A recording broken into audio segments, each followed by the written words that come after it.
எல்லாருக்குமே ரொம்ப நன்றி. அப்போ அது நீங்கள் இல்லையா? ஆனால் அதே மாதிரி தான் இருக்கீங்க. ஒரு வேளை எனக்கு தான் தெரில போல. ரொம்ப சாரி. காமெடி ஆக்ஷன்னு சும்மா தெறிக்க விட்டுட்டு இருக்காரு. ஸோ படம் எப்போ ரிலீஸ் ஆகும் இவர் ஃபேன்ஸ் எல்லாம் வெயிட்டிங். அண்ட் இங்கேயுமே இவர் வந்து எப்போ பேச போறாருன்னு வெயிட்டிங். ஸோ நம்ம ஹீரோ ரேசிங் ஸ்டார் டிடிஎஃப் வாசனை வந்து கூப்பிடலாம்.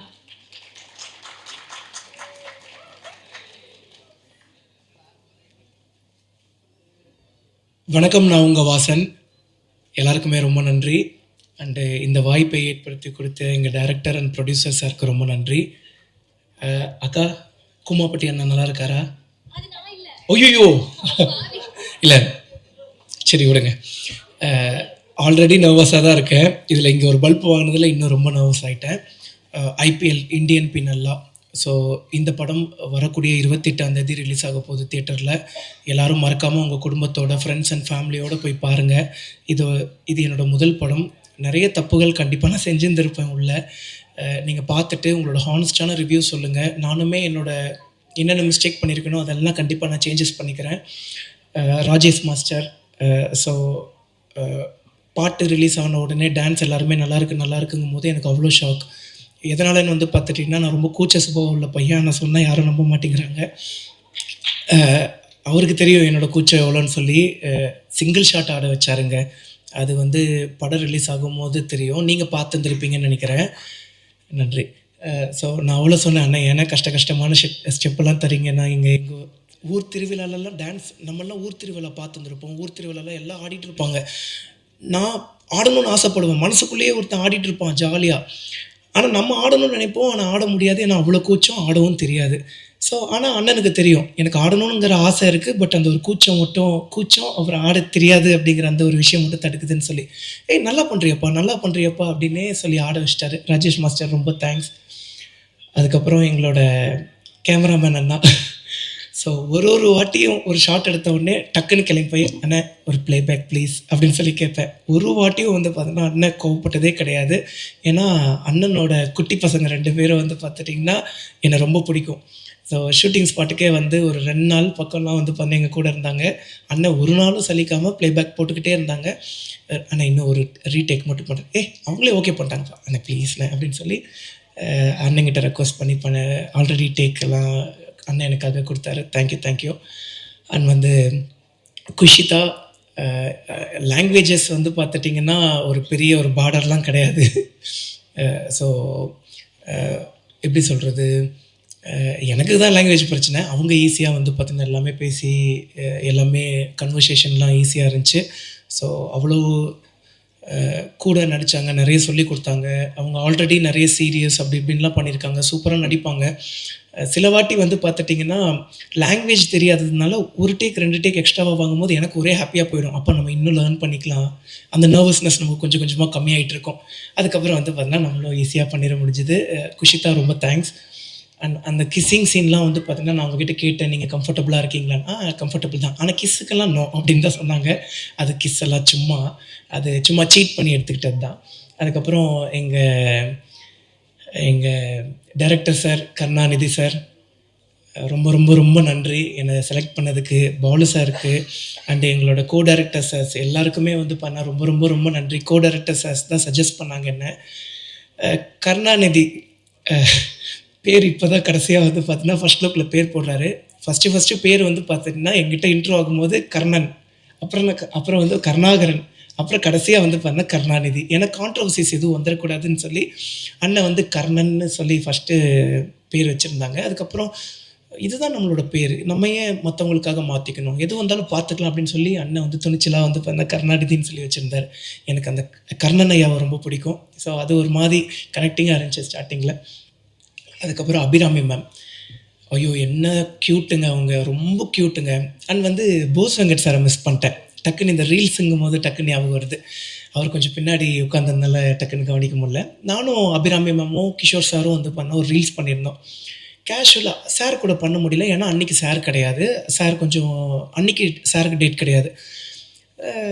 நாங்கள் வந்து அபிராமி மேம் கூடயும் கிஷோர் சார் கூடயும் படத்துக்காக ஒரு ப்ரமோஷன் ரீல் பண்ணியிருந்தோம். அது கொஞ்சம் வைரல் ஆகிடுச்சு. அதுக்கப்புறம் சார் கேஷுவலாக வந்துட்டு பாசா எப்போ நம்ம ரீல்ஸ் பண்ணுறோம் அப்படின்னு சொல்லி கேட்கும்போது ஐயோ அது எவ்வளோ பெரிய மனசு வரணும். அது போக அண்ணனோட ஃபேமிலியில் இருக்கக்கூடியவங்களுக்கெல்லாம் என்ன ரொம்ப பிடிக்குமா, அது சொல்கிறக்கே பெரிய மனசு வரணும்ல. ரொம்ப நன்றி சார். அதுக்கப்புறம் எங்களோட செல்லக்குட்டி அபி மேம் வந்து பார்த்துட்டிங்கன்னா அவ்வளோ ஸ்வீட், ஐயோ ரொம்ப க்யூட். அவங்களோட க்யூட்னஸ்க்கே ஒரு பெரிய லவ். அதுக்கப்புறம் எங்களோட பாக்யராஜ் சார். எல்லோரும் சொல்லுவாங்க சின்ன வயசுலேருந்துன்னு சொல்லாதீங்கடா, எங்களுக்கு வயசான மாதிரி இருக்குதுன்னு சொல்லி. பட் இருந்தாலும் என்னை மன்னிச்சிக்கோங்கண்ணே, உங்ககிட்ட நான் நேரில் சொன்னதை இப்போ நான் சொல்லி ஆகணும். 2011 அப்போ எனக்கு ஒரு 11 வயசு. நான் ஒரு 7th 6th படிச்சுட்ருப்பேன். சார் வந்து மேட்டுப்பாளையத்தில் இருக்கக்கூடிய மெட்ரோ ஸ்கூலுக்கு வந்து சீஃப் கெஸ்ட்டாக வந்திருந்தார். நான் வந்து எஸ்ஆர்எஸ்ஐ ஸ்கூல், எனக்கும் அந்த ஸ்கூலுக்குமே வந்து பண்ண ரொம்ப தூரம். ஆனுவல் டேவை அட்டன் பண்ணணும் அப்படின்னு சொல்லி அங்கேருந்து நடந்தே வந்தேன். ஸோ சாரை வந்து பார்த்துட்டிங்கன்னா அங்கே பார்த்தேன், ரொம்ப சந்தோஷமாச்சு. பட் ஃபோட்டோஸ்லாம் அப்போ பெருசாக எடுக்க முடியாது அண்ட் பக்கத்துலேயே போக முடியாதுல்ல. பட் அங்கே தூரமாக நின்று நான் சந்தோஷப்பட்டுக்கிட்டேன். சார்கிட்ட கேட்டேன், சார் உங்களுக்கு ஞாபகம் இருக்கா அப்படின்னு சொல்லி. மெட்ரோ ஸ்கூல் என்னோட ரிலேட்டிவ் ஓகேண்ணே. பட் இப்படி நம்மளை பார்த்துருந்துருக்க மாட்டாங்க, பார்த்துருந்தாலும் ஞாபகம் இருக்காது இல்லைங்க. ஒரு நாளைக்கே வந்து பார்த்தா 200 300 500 பேரை பார்ப்பாங்க. அப்படி இருக்கும்போது ஞாபகம் வச்சுக்க முடியாது. சாரோட மூவிஸ்லாம் ரொம்ப பிடிக்கும். Love you so much sir. And எங்கள் ப்ரொடியூசர் டேரக்டர் சார் வந்து அடிக்கடி கேட்பார், என்ன தாண்டா பண்ணி நீ டேரக்டர் ப்ரொடியூசர் சாரை மைக்கி வச்சுருக்கேன்னு. ஐயோ சத்தியமாக எதுவுமே இல்லை. நான் டேரக்டர் சார்கிட்ட பேசின அளவுக்கு கூட வந்து பண்ணணும்னா ப்ரொடியூசர் சார்கிட்ட பேசினது கிடையாது. பட் அவ்வளோ அன்பு, ஏன் இவ்வளோ அன்பு? ஆனால் அந்த அன்புக்கு ரொம்ப நன்றி. அந்த அன்புக்கு எப்போவுமே நான் உண்மைக்குரியவனாக இருப்பேன். டீசர்லேருந்தே நான் ப்ரொமோஷன் ஆரம்பிச்சிட்டேன். காரணம் வந்து பார்த்துட்டிங்கன்னா இந்த படம் கண்டிப்பாக வெற்றி பெறணும். நம்மளை நம்பி வந்து நம்மளை நம்பின்னு சொல்லக்கூடாது, டேரக்டர் சார் நம்பி தான். ஸோ வந்து சார் வந்து பார்த்தீங்கன்னா ஓகே பண்ணியிருக்காரு. பட் வந்து நம்மளையும் நம்பி வந்து பார்த்துட்டிங்கன்னா இவ்வளோ பெரிய ரிஸ்க் எடுத்திருக்காங்க. ஸோ அது ரிஸ்க்குன்னே சொல்ல விடக்கூடாது அப்படிங்கிற அளவுக்கு ப்ரொமோட் பண்ணிகிட்ருக்கோம். மீடியா நண்பர்களான நீங்களும் இங்கே இருக்கக்கூடிய எல்லாருமே உங்களோட சப்போர்ட்டை கொடுங்க. ஸோ எல்லாருக்கும் ரொம்ப நன்றி. கிஷோர் சார், என்னங்க நடிப்பு, அடா. ஆக்சுவலிங்க நான் வந்து நிறைய லேர்ன் பண்ணுவேன். ஏன்னா இது தானேங்க நம்ம ஃபஸ்ட்டு மூவி. நிறைய நர்வஸ்னஸ் இருந்தாலும் நிறைய லேர்ன் பண்ணுவேன்னா அந்த மாதிரி வந்து பண்ணால் நிறைய ஃபஸ்ட்டு சார் கூட வந்து பார்த்தீங்கன்னா நடிக்கிறோம். ஸோ ரோல் ஆகிடுச்சு, ஆக்ஷன் சொல்லிட்டாங்க. திடீர்னு சார் வந்து கேஷுவலாக பேச ஆரம்பிச்சிட்டாரு. நான் இருந்துட்டு என்னடா திடீர்னு கேஷுவலாக பேச ஆரம்பிச்சிட்டாரு, ஒரு வேளை எதாவது பண்ணிட்டாங்களா, நம்ம தான் கவனிக்கலையா அப்படின்னு. அதுக்கப்புறம் சார் அப்படின்னார். பார்த்தா அதுதான் டைலாக். எவ்வளோ இயல்பாக பேசினார். அதெல்லாம் பயங்கர இன்ஸ்பிரேஷனாக இருந்துச்சு. அதுக்கப்புறம் நன்றி சார். அண்டு எங்கள் அஸ்வின் விநாயகமூர்த்தி சார், அண்ணனோட மியூசிக் பயங்கரமாக இருந்துச்சு. அதுலேயும் வந்து பண்ணால் செகண்ட் ஹாஃபில் ஆக்சுவலி எப்படி சொல்கிறது, நாங்கள் நமக்கு நம்மளே ஹீரோவை பார்க்கும்போது அது கொஞ்சம் ஓவராக இருக்கும் அப்படிங்கிற வந்து தோணும். ஆனால் என்னையே நான் ஹீரோவை பார்த்தது வந்து உங்களோட மியூசிக்கோட அந்த ஒரு செகண்ட் ஹாஃபில் தான். ரொம்ப பயங்கரமாக இருந்துச்சு. ரொம்ப ரொம்ப ரொம்ப நன்றிண்ணே. அண்ட் எல்லாருக்குமே ரொம்ப நன்றி. எங்கள் சாருக்கு வந்து பார்த்துட்டிங்கன்னா நாங்கள் நின்று நிறைய பேசிகிட்டு இருந்தோம். எல்லாருக்குமே ரொம்ப நன்றி. அப்போ அது நீங்கள் இல்லையா? ஆனால் அதே மாதிரி தான் இருக்கீங்க. ஒரு வேளை எனக்கு தான் தெரில போல, ரொம்ப சாரி. ஸோ வர 28ஆம் தேதி நம்மளோட IPL இந்தியன் பீனல்லா படம் தேட்டரில் ரிலீஸ் ஆகும். உங்கள் வீட்டு பிள்ளையோட முதல் படம். அதனால் எல்லாருமே ஃபஸ்ட் டே ஃபஸ்ட் ஷோ போய் உங்களோட ஹானஸ்டான ரிவ்யூ கொடுத்துருங்க. இது ஒரு உண்மை சம்பவத்தை வந்து பார்த்துட்டிங்கன்னா பேஸ் பண்ணி எடுத்த படம். பட் ஈவன் தோ கொஞ்சம் அந்த ஒரு கற்பனைகள்லாம் இருக்கும். எவ்வளவு அநியாயங்கள் நடக்குது அப்படின்னு சொல்லி நம்ம மக்களுக்கு எடுத்துகிட்டு போகிறோம். ஸோ வந்து நார்மலாக நியூஸ் பேப்பர் படிக்கிறோம், நியூஸ் பேப்பரை கடந்துட்டு நம்ம பாட்டுக்கு போயிடுறோம். அப்போ இதுதான்ப்பா உண்மை, இவன் இப்படி தான்ப்பா அப்படின்ட்டு போயிடுறோம். ஆனால் அந்த நியூஸ் பேப்பருக்கு பின்னாடி, அந்த நியூஸுக்கு பின்னாடி எவ்வளோ உண்மைகள் இருக்குதுன்னு சொல்லி, எவ்வளவு அரசியல் பலம் வாய்ந்த மக்கள் இருக்காங்க, பணம் வாய்ந்த மக்கள் இருக்காங்கன்னு சொல்லி நம்ம படம் எடுத்து சொல்லும். எல்லாருக்கும் ரொம்ப நன்றி. Thank you. Thank you so much TTF Vasan. நல்லா பணிவாக பேசுனீங்க. ட்ரெய்லரில் உங்கள் நடிப்பை பார்த்தோம், கூடிய சீக்கிரம் திரையிலையும் பார்க்க ஆர்வமாக இருக்குது. அண்ட் அடுத்தபடியாக ரொம்ப லூசிவ் மேக்னெட்டிக்